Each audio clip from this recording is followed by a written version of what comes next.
Hi, hello po sa inyong lahat. Muli, ako po ay bumabati sa inyo ng magandang araw. Anumang panahon meron ngayon dyan. At patuloy po akong nagagalak na batiin kayo para sa kaluwalhatian ng Diyos sa patuloy na kabutihan na ginagawa niya sa ating buhay. At hindi lang yon, yung kasaganaan ay binibigay niya at pagpapala sa atin sa gitna ng kalamidad o crisis sa ating bansa, hindi lamang sa ating bansa, kundi ito po yung nangyayari ngayon sa ating buong daigdig, sa buong daigdig. Hallelujah. Because of this scattered, spreading out disease, which is COVID, so-called COVID, struggle po. Marami pong mga tao sa buong bansa, sa buong daigdig, ang nakararanas ng kahirapan, hallelujah, sa pang-araw-araw na buhay, especially sa kanilang kalusugan. Dahil sa kumakalat at kumalat na sakit na ito ng COVID-19. Hallelujah, start since last year, 2020.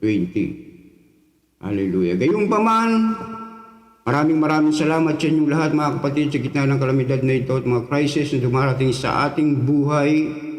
Hallelujah, ay nariyan pa rin kayo, hindi kayo nawawala sa gawain ng Diyos. Bagkos patuloy kayo at patuloy na nagiging mainit sa paglilingkod ng Diyos. Hindi nyo na iaalintana ang mga pangyayari sa ating paligid. Hallelujah, at hindi kayo nakapokus sa mga bagay na ito, kayo yung nakapokus sa paglilingkod sa ating Panginoong Diyos.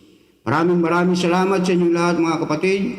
At binabati ko si Pastor Nel, ating pong pastor, kasama ng kanyang may bahay na Sister Rose, at ang kanilang 4 na anak.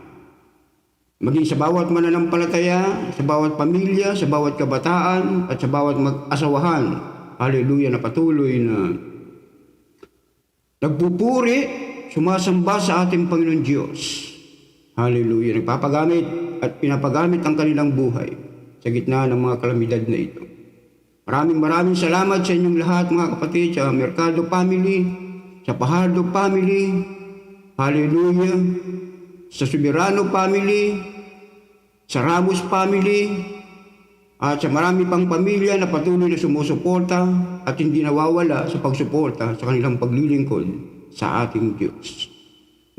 Maging sa mga kabataan, sa music ministry, si kapatid na Raj, kapatid na Iman, hallelujah, Milfred, si Jeff, mga kapatid na ito, itong mga kabataan na talagang saludo ako sa inyo.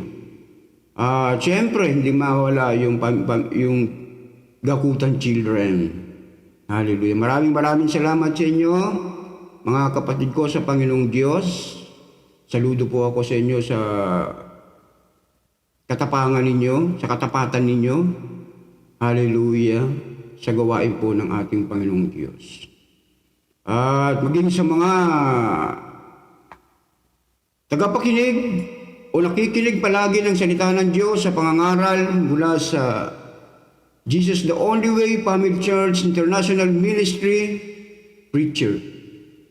Thank you so much for always warmth, hallelujah, and keeping listening to the Word of God every time that preacher from JOWFC had been preached. Thank you so much for your faithfulness, for your loyalty, not in Jesus on the Way Family Church, but loyalty with God. Maraming salamat po sa inyong lahat. At naway hindi po kayo magsawa sa pakikinig ng salita ng Diyos. Hallelujah. At ngayon pong umaga, hindi ko na po patatagalin pa sapagkat limitado po ang oras sa pangangaral ng salita ng Diyos. Ay tayo po ay magsisimula sa gawain ng Diyos sa pangangaral na ito. At kung meron po kayong banal na kasulatan ay magbukas po kayo sa akin sa aklat ni Juan. Kapitulo 21, mga talatang 1 hanggang 14. John chapter 21 verse 1 up to 14. Ganito po ang pagkakasabi. Pagkatapos ng mga bagay na ito ay napakita muli si Jesus sa mga alagad sa tabi ng dagat ng Tiberias at siya ay napakita sa ganitong paraan. Sama-sama nga si Simon Pedro at si Tomas na tinatawag na Didemo at si Nathanael na taga Cana ng Galilea at ang mga anak ni Zebedeo at dalawa pa sa kanyang mga alagad. Sinabi sa kanila ni Simon Pedro, "Mangingisda ako." Sinabi nila sa kanya, "Kami man ay magsisama sa iyo." Sila'y nagsiyaon at nagsilulan sa daong at ng gabing yaon ay wala silang lahuling anuman. Ngunit nang nagbubukang liwayway na, si Jesus ay tumayo sa baybayin, gayon may hindi na pag-alaman ng mga alagad na yaon ay si Jesus. Sa kanila ay sinabi ni Jesus, "Mga anak, mayroon baga kayong anumang makakain?" Nagsisigot sila sa kanya, "Wala." At kanyang sinabi sa kanila, "Ihulog ninyo ang lambat sa dakong kanan ng daong at makasusumpong kayo." Inihulog nga nila at hindi na nila mahila dahil sa karamihan ng mga isda. Yaong alagad nga na iniibig ni Jesus ay nagsabi kay Pedro, "Ang Panginoon nga." Kaya't pagkarinig nga ni Simon Pedro na yaoy ang Panginoon, ay nagbigkis siya ng kanyang tunika sapagkat siya'y hubot-hubad at tumalon sa dagat. Katapot ang ibang mga alagad ay nagsilapit sa maliit na daong sapagkat sila hindi lubang malayo sa lupa, kundi may mga 200 siko na hinihila ang lambat na puno ng mga isda. Kaya nang sila ay magsilunsad sa lupa ay nakakita sila doon ng mga bagang uling at isda ang nakalagay sa ibabaw at tinapay. Sinabi sa kanila ni Jesus, "Magdala kayo na rito ng mga isdang inyong nangahuli ngayon." Umahon nga si Simon Pedro at hinila ang lambat sa lupa, puno ng malalaking isda na 153 at sa ganoong karami ay hindi napunit ang lambat. Sinabi sa kanila ni Jesus, "Magsiparito kayo at magpawing gutom." At sino man sa mga alagad hindi nangahas na siya'y tanungin, "Sino ka?" sa pagkaalam na yaon ng Panginoon. Lumapit si Jesus at dinampot ang tinapay at sa kanila ibinigay at gawin din ang isda. In the last verse, ito ay ang ikatlong pagpapakita ni Jesus sa mga alagad pagkatapos na siya ay magbangon sa mga patay. Tayo pong sumandaling mag-pray. Panginoong Diyos na makapangyarihan sa lahat, sa oras na ito, Panginoon, patuloy po kaming lumalapit, O Diyos, sa iyong trono, sa iyong kaharian, sa magitan po, O Diyos, ng pananalangin ito. God, Father, first of all, we would like to thank you for such blessing that you have given to every one of us. Thank you, Lord, because you've always answering our prayer in some ways, in some different ways, and you have responded. Hallelujah. Those all prayer requests from us. Thank you, God, because you're always with us and your Holy Spirit, hallelujah, dwelling us. Thank you for your authority and power that you have given to every one of us, hallelujah, that keeping us, hallelujah, warm our faith with you. Thank you for many blessings, Lord, especially God, spiritual blessing that we have now. Thank you for your guidance, for victory, hallelujah, through your death on the cross of Calvary, that we are freed, hallelujah, from the slaveness of sin, hallelujah. And as of now, Lord, we must worship you in the spirit and truth. As the Bible said, as you said in the Bible, Lord, in your gospel. Thank you so much, Lord, because you teach us, always teaching us, God, hallelujah, the right way of living, hallelujah, just like you, holy, as holy, Lord. And this afternoon, God, we would like to appreciate your kindness, your mercy, Lord, your wonderful love, hallelujah, towards us. Maraming salamat, Panginoong God, sapagkat ikaw ang patuloy na nagbibigay ng lakas sa aming tagumpay. At sa oras na ito, Panginoon, hihiling namin, Lord, ang iyong banal na Espiritu na patuloy na mangunat, manahan, O Diyos, sa aming buhay. At ang iyong kapangyarihan, Lord, ay patuloy na bumabaugad sa amin. Makialam ka, O Diyos, Ama, sa oras na ito, sa pangangaral mo, Panginoon. At ipuin mo, Lord, ang iyong banal na salita. Hallelujah. Ang karunungan mula sa iyo, the divine wisdom and knowledge, God, hallelujah, ay mapasa amin, Lord. Ipagkatiwala mo po sa amin, ipahiram mo, Panginoon, upang lubos namin maunawaan ang pangangaral, O Diyos, ng iyong banal na salita. At ang iyong layunin, Panginoon, sa hapong ito para sa bawat isa. Maraming salamat, O Diyos, at anuman, ang pag-atake ng kaaway upang sirain, gambalain ang iyong gawain, O Diyos. Aming sinasansala, Panginoong Gas. Nilagat po sa Diyos. At inutusan ng kaaway, Panginoon, sa pangalan ng Panginoong Hesus na lumayas. Hallelujah. Maraming salamat, O Diyos, tagumpay ngayong hapon. Nihiling po namin ang lahat ng ito, O Diyos. Tinangkin namin ang tagumpay sa ngalan ng Ama, ng Anak, at ng Espiritu Santo, sa pangalan ng Panginoong Hesus. Ang lahat ng anak ng Diyos ay magsabi ng Amen, Amen, Hallelujah. Sa magandang hapon ulit sa inyong lahat, mga kapatid ko at minamahal kong mga kapatid sa ating Panginoong Diyos, sa Panginoong Hesus. Marami sa atin ang na-encounter na ang ating Panginoong Hesus Kristo ng isang beses o marami pa. Hallelujah. Pero kahit papano, hallelujah, ang pagiging mainit ko ay minsan nawawala. Glory to God.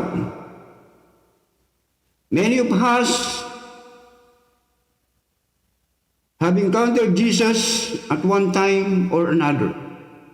And we may have experienced spiritual high.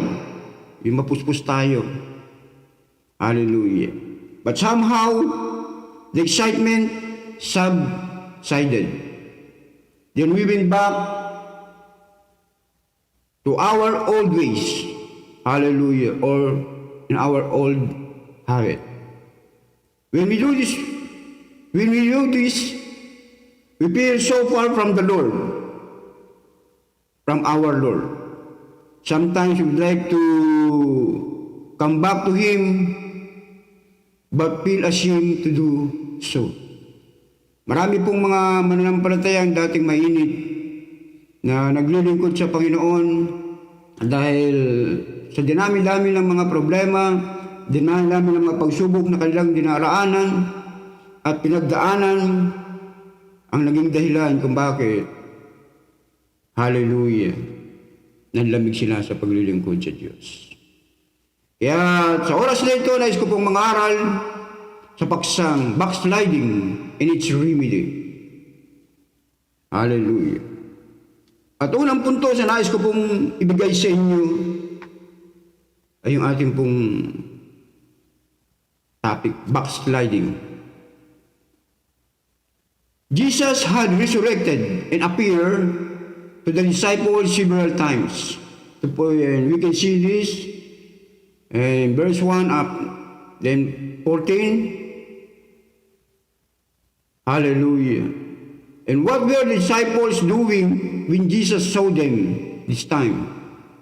Ito po yung makikita natin sa John chapter 20 verse 21. During the second appearance of Jesus to the disciples, He specifically sent them to preach the gospel to the world. Peter and his companions had in the past given up, hallelujah, their fishing careers and followed Jesus, like what said in Luke's chapter 5 verse 11. But now instead of going and preaching the good news of salvation, they had gone and back to fishing. Sila po yung nangisda. Hallelujah. Dating mga maiinit sa paglilingkod, kasama ng ating Panginoong Hesus sa paglilingkod, sa pagmiministry. Sa paggawa ng mga himala, sila yung naging saksi. Sa pangangaral na matalinhaga at makapangyarihang pangangaral ng ating Panginoong Diyos, sila yung naging saksi. Si Pedro at ang kanyang makasama ay bigla na lang nawala sa paglilingkod Dahil ang ating Panginoong Jesucristo ay umakyat sa langit at hindi na nila naging kasama physically. Instead na sila ay mangaral, ang utos ng Panginoong Diyos, sila ay mangaral, hallelujah, ipangaral nila ang ebanghelyo ng kaligtasan o mabuting balita ng kaligtasan, sila ay nawala, hallelujah, at nanumbalik sa kanilang dating ginagawa, ang pangingisda. And what are the possible reasons they did so? Ang sabi ng iba, some may say that it was out of necessity to meet their daily needs. But during the past 2 years or more, hallelujah, they had followed Jesus full time and had not engaged in fishing. Yet they had enough to eat. God provided for them. Apparently, through other followers of Jesus, after Pentecost, they also preached full-time without fishing. Dito po makikita natin na ginawa nilang reason yung pangailangan nila sa araw-araw para makita nila magkaroon sila ng kanilang pangailangan sa araw-araw. Subalit, 2 taon ang nakalipas, kasama nila ang Panginoon Jesucristo sa ganito ring paraan. Sila ay tinawag ng Diyos mula sa pangingisda. Hallelujah. Bilang mga malakaya, tinawag sila ng Panginoon at sila ay sumunod sa Diyos. At sa loob ng 2 taon, hallelujah, hindi sila nagutom. Hindi sila nagtrabaho para sa kanilang pangangailangan, pero sila'y kumain at hindi nagutom dahil kasama nila ang Panginoong Hesus. Glory to God! Sila'y nahintakutan. Dumaan sila sa mga pagsubok. Nawalan sila ng lakas. Nawalan sila ng pag-asa. Nagkaroon sila ng pag-aalinlangan dahil hindi nila kasama ang Panginoong Diyos personally. Glory to God. At sa araw ng Pentecost, hallelujah, sa Acts, makababasa po natin yan, na sila'y nagkatipon. Glory to God. Hallelujah. At sila'y nangaral ng salita ng Diyos. One likely explanation is that they had backsliding, forgetting their commitment to our Lord to serve Him full-time, follow old ways, and attended to their daily routine only.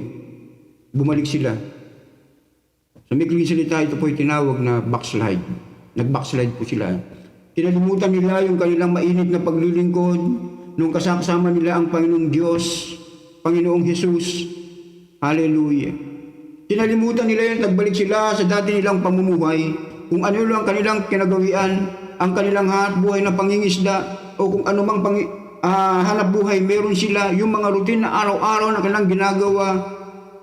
In the past, binalikan nila yun. Sa mikling sila po ay tumalikod sa Panginoon, na wala ang kanilang init sa kanilang paglilingkod. Sila po yung nag-backslide. Hindi nila inisip o hindi nila naisip yung kapangyarihan na ibinigay ng Diyos sa kanila, yung authority, yung power. Hallelujah. Na hindi basta-basta, na hindi mabibili na anumang halaga o salapi ng mamahaling bato. Kinalimutan nila yon dahil sa kanilang pangailangan araw-araw. Hallelujah. Marahil sinabi nila, magugutom tayo, wala na ang Panginoong Hesus, wala nang himala. Kaya ano pang gagawin natin? Balik na lang tayo sa dati. Kaya tumayo dito si Apostol Pedro, ang sabi niya, mangingisda ko. Glory to God. At sumama yung iba. Hallelujah. Sumama sila sa pangmamalakaya ni Pedro. Pati sila napasama kay Pedro. Sila yung naging backslider. Kung minsan ito nagiging problema, sa ating mga mananampalataya. Nawawala tayo sa limelight ng paglilingkod, mainit na paglilingkod sa ating Panginoong Diyos. Dati-rati kasama natin sa paglilingkod, hallelujah, sa Panginoong Diyos, sa pagpupuri, sa pag-awit ng mga awiting makalangit, sa pagbabahagi ng salita ng Diyos sa maraming tao, sa iba't ibang lugar, pangangaral ng salita ng Diyos, pagbibigay sa gawain ng Diyos. Hallelujah. Subalit ngayon, wala na. Hindi na natin sila kasama. At ganito ang nangyari sa mga alagad ng Panginoong Jesucristo. Nawala ang kanilang init sa paglilingkod sa Diyos dahil hindi na nila kasama ang Panginoon.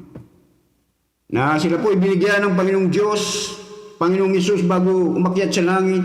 Ang sabi po sa Mateo 28, talatang 19, "Go ye therefore, make my disciple all nations, baptize them in the name of the Father, the Son, and the Holy Spirit." Hallelujah. Sabi, teach them, make disciple all the nations. Nalimutan po yun ng mga alagad ng Panginoong Diyos sa pangunguna ni Pedro. Hallelujah. I'm sad to say that some Christians, some believers are like this, are the same like this.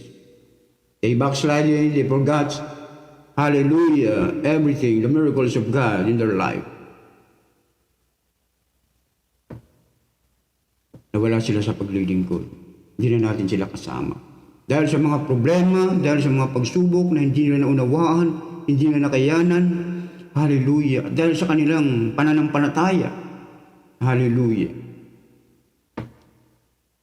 na kung saan meron po silang doubt sa ating Panginoong Diyos. Yun po ang naging dahilan kung bakit sila wala na ngayon at hindi na natin kasama sa paglilingkod.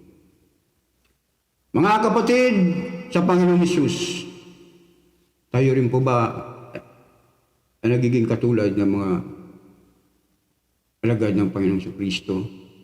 In what ways we are like them? Paano tayo nagiging katulad nila? Ang ikalawang puntos, marching forward o pagsulong, hallelujah, paglalakad ng pasulong. Did Jesus forsake or rebuke them? What was Jesus' attitude towards them? Dito po makikita natin na bumalik sa dating gawin yung mga disciples. Nangisda sila, kasama ni Pedro. Hallelujah. Subalit doon po sa mga pagkakataon na yun, kung mapapansin po natin, hindi po sila sinaway ng Panginoon. Hallelujah. At makikita po natin doon yung malasakit ng Panginoong Hesus. Instead na magalit ang Panginoon sa kanila, sitahin sila, hindi po. Hindi sila sinabihan ng Panginoon, bakit kayo tumalikod? Binigyan ko kayo ng responsibilidad. Pero hindi po yung ginawa ng Panginoon. Glory to God. Dito po ay makikita natin ang naging pag-uugali ng Panginoon Jesucristo, siya po yung naging mapagmahal at mapagkumbaba. Instead of waiting for the disciples to go to Him, He went to them. Ito po yung makikita natin sa verse 1, verse 4, and verse 5. Ang sabi po rito sa verse 1, pagkatapos ng mga bagay na ito ay napakita muli si Jesus sa mga alagad sa tabi ng dagat ng Tiberias at siya napakita sa ganitong paraan. Nagpakita siya, hindi niya nahintay ang mga disciples na lumapit sa kanya. Instead, siya po ay lumapit, nagpakita po siya. Hallelujah. Sa verse 4, ang sabi niya rito sa verse 4, ngunit nang nagbubukang liwayway na si Jesus ay tumayo sa baybayin, gayon may hindi na pag-alaman ng mga alagad na iyon ay si Jesus. Dito ay sinundan ng Panginoon sa Kristo kung ano yung buhay ng mga disciples niya nung mawala siya. Nung mamatay, nung ipakos sa krus. Hallelujah. At sa verse 5, Sa kanila nga sinabi ni Jesus, mga anak, meron ba kayong anumang makakain? Nagsisigot sila, sa kanya wala. Very concerned siya. Tinatanong niya at tinanong niya, meron ba kayong makakain mga anak? Doon po makikita natin ang pag-uugali ng Panginoon Kristo na siya po'y mapagmahal at mapagkumbaba. Ikalawang attitude ng ating Panginoon Kristo, He is gentle and caring. Siya po'y mahinahon at nagmamalasakit. Sa verse 5 and 6, ang sabi niya, sa kanya nga sinabi ni Jesus, mga anak, mayroon baga kayong anumang makakain? Nagsisagot sila, sa kanya wala. At sa verse 6, ang kanyang sinabi sa kanya, ihulog ninyo ang lambat sa dakong kanan ng daong at makasusumpong kayo. Inihulog nga nila at hindi na nila mahila dahil sa karamihan ng mga isda. Verse 9, kaya't nang sila magsilunsan sa lupa ay nakakita sila doon ng mga bagang uling at isda ang nakalagay sa ibabaw at tinapay. At sa verse 11, at umahon nga si Simon Pedro at hinilang lambat sa lupa, puno ng malalaking isda na 153 at sa ganung karami ay hindi napunit ang lambat. Dito po ang pinakita ng ating Panginoon Kristo ang kanyang pagiging mahinahon at pagmamalasakit sa kanyang mga alagad. Hallelujah. In-invite niya sila, pinuntahan niya sila, dinalo niya sila. Hindi niya na hinintay, hallelujah, ng kanyang mga alagad ay pumunta sa kanya. Bagkus, hinanap niya sila, pinakain niya sila, tinanong niya sila kung may makakain na ba o wala. Hallelujah. At siya pa mismo ang nagbigay ng pagkain sa kanila. Sapagkat nung tinanong ng Panginoong Kristo kung meron ba silang nahuli, wala po. Kahit ang Panginoong Kristo, hallelujah, inutusan sila na ihulog nila sa bandang kanan yung lambat. At doon po nakahuli sila, hallelujah, ng 153 pirasong malaking isda na halos hindi nila mahila. Glory to God. At ano pa? Ang naging pag-ugali ng Panginoon Kristo nung tumalikod ang mga mananampalataya, ang kanyang mga alagad. Siya po yung naging mapagpasensya. Going to so much trouble just to say that they could learn one lesson. Jesus seemed to tell them, if this is what you want, I will give them to you. But is this what you really want? Amen? Bumalik sila sa kanilang pangingisda. Kasi ang rason nila, ang dahilan nila, kailangan din naming mabuhay. Hallelujah. Wala na ang Panginoong Hesus. Parang gano'n ang sinabi nila. At sabi ng Panginoon, ito ba talaga ang inyong pangangailangan? Yun po ang tinanong ng Panginoong Kristo. Hallelujah. This is what you really want? Ito ba ating pangangailangan? Yung mga pangangailangan ba natin sa ating pang-araw-araw na buhay, ito ba ay nagiging hadlang upang tayo ay magpatuloy sa paglilingkod sa ating Panginoong Diyos? Dito po sa tagpong ito, kung ating pong babalikan, ang Panginoong Kristo nakasakasama ang mga alagad. Ang mga alagad ay talagang mainit. Hindi sila nagutom sa piling ng ating Panginoong Kristo. Hindi sila nagtrabaho. Wala po silang hanap buhay kundi sumunod lamang sa ating Panginoong Kristo. Araw at gabi manalangin, mag-ayuno. At hindi sila nagutom. Hindi sila nakaranas ng gutom. Amen. Kaya't hindi po rason ang pangangailangan natin sa araw-araw upang hindi tayo magpatuloy sa ating paglilingkod sa Diyos. Bagkus, ang sabi po sa Mateo 6:33, seek ye first the kingdom of God and His righteousness, and all these things shall be added unto you. Subukin natin yun. Gawin natin yun sa ating buhay. Inahamon tayo ng Diyos. Hallelujah. Na tayo ay maglingkod. Let us prioritize the will of God. Hallelujah. Ang sabi sa Mateo 6:33. Inahamon tayo ng Diyos. Ito po isang formula na ibinigay ng Diyos sa atin, ng Panginoong Kristo. Seek ye first the kingdom of God and His righteousness, and all these things shall be added unto you. Idaragdag po sa bawat isa sa atin. Huwag po tayong mag-alinlangan, huwag po tayong mag-doubt. Hallelujah. Nasundin, pakinggan ang salita ng Diyos, ang kanyang habilin, ang kanyang promise, ang kanyang pangako sa bawat isa sa atin. Hallelujah. At huwag po nating kahintakutan ang mga pangangailangan natin sa araw-araw, sapagkat ang Diyos ay tapat at banal na kanyang tutuparin at tinutupad ang kanyang mga pangako sa atin. Hallelujah. Glory to God. Praise God.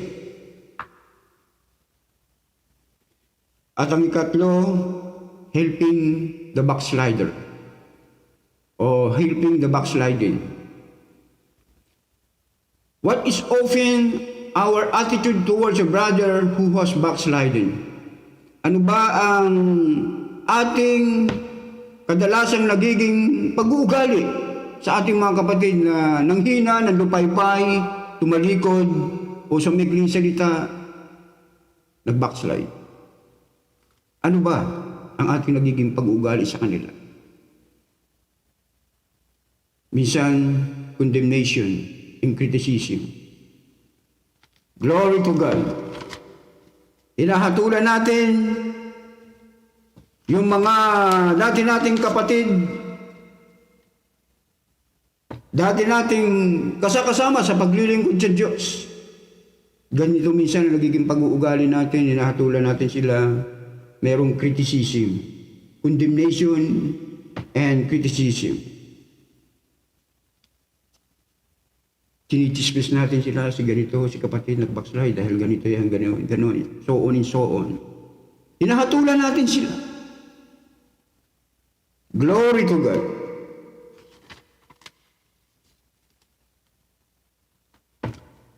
At ang isa pa, disgust and frustration. Naiinis tayo sa kanila. We feel disgust to our brethren who backslide. Pangatlo, iniiwasan natin sila. Ito po ang nagiging pag-uugali minsan ng mga kapwa nating mananampalataya. Kapag dumarating ang punto sa ating mga kapatid na nanghihina, nandulupaypay, o nag-backslide, iniiwasan natin sila. Naiinis tayo sa kanila. Hinahatulan natin sila. Kinikwento natin sila sa ibang nating kapwa mananampalataya. Ano bang dapat nating maging pag-ugali sa mga kapatiran na nanghina, hallelujah, nandupaypay? Katulad ba tayo ng ating Panginoong Kristo? Ng Panginoong Kristo sa kabila ng pagtalikod ng kanyang mga alagad, siya po ay naging magpagkumbaba.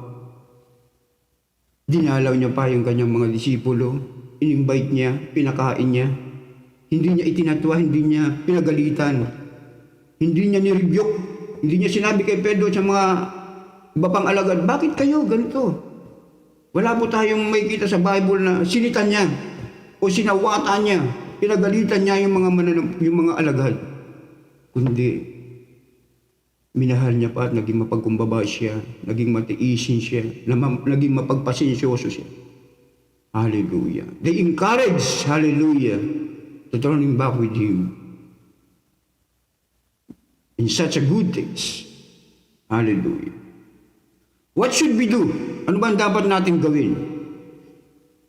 Your experience, the best way to help a backsliding brother is not to immediately talk about going to church, fellowship, Bible, reading, prayer. First, be a friend to him. Visit him, let him know you care for him, whether or not he comes to church.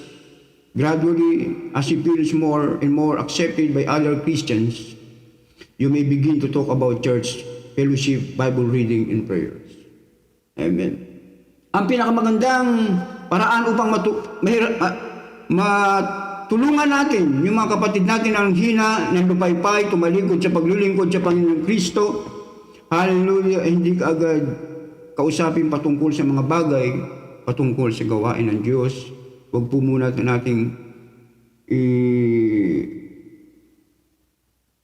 sabihin sa kanila, insert, hallelujah, yung patungkol sa pagdalo sa church, sa pakikipag-fellowship, sa pagbabasa ng Bible, sa panalangin, no? Amen. Kailangan maging mapagkaibigan muna tayo sa kanila.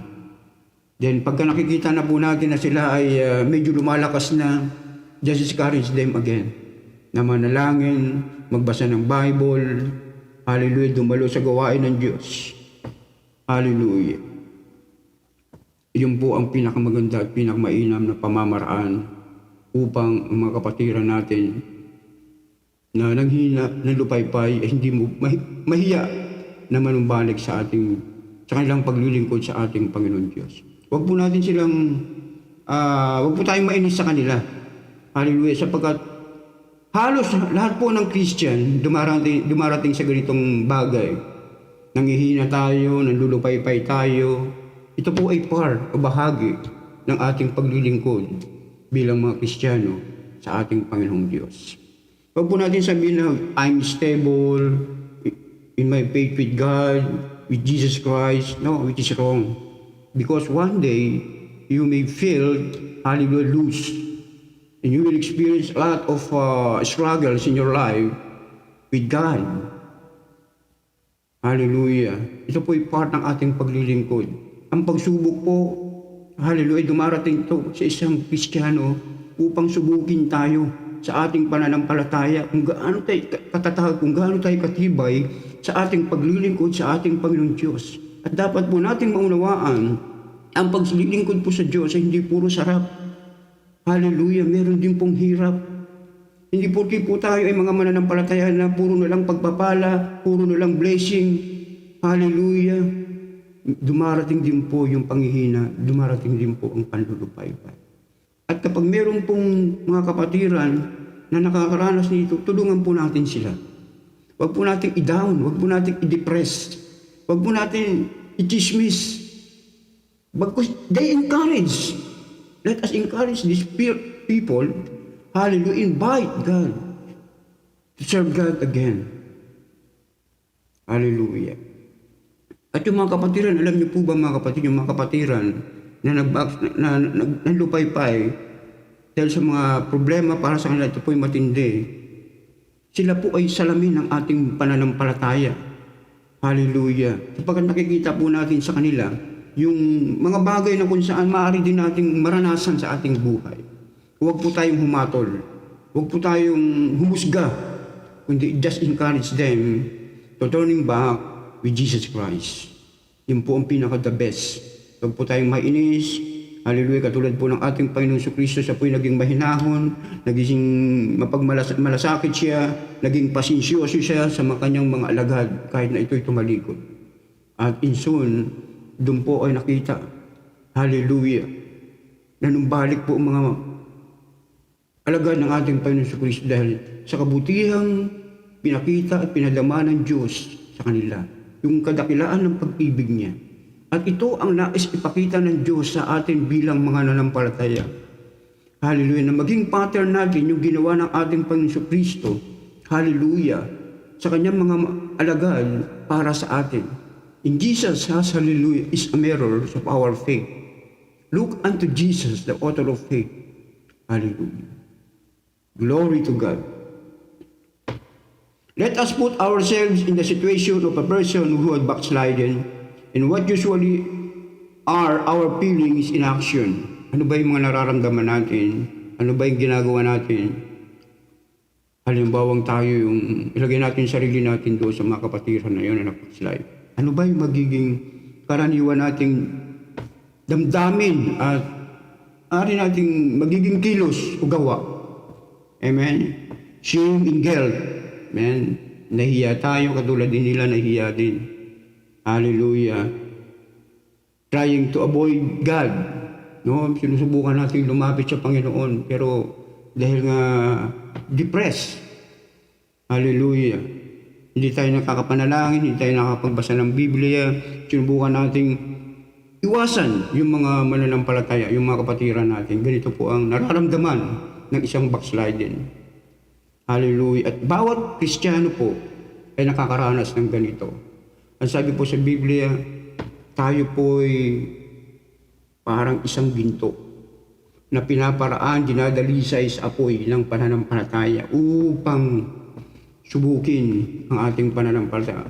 upang lumabas ang tunay na pagka-pure na ginto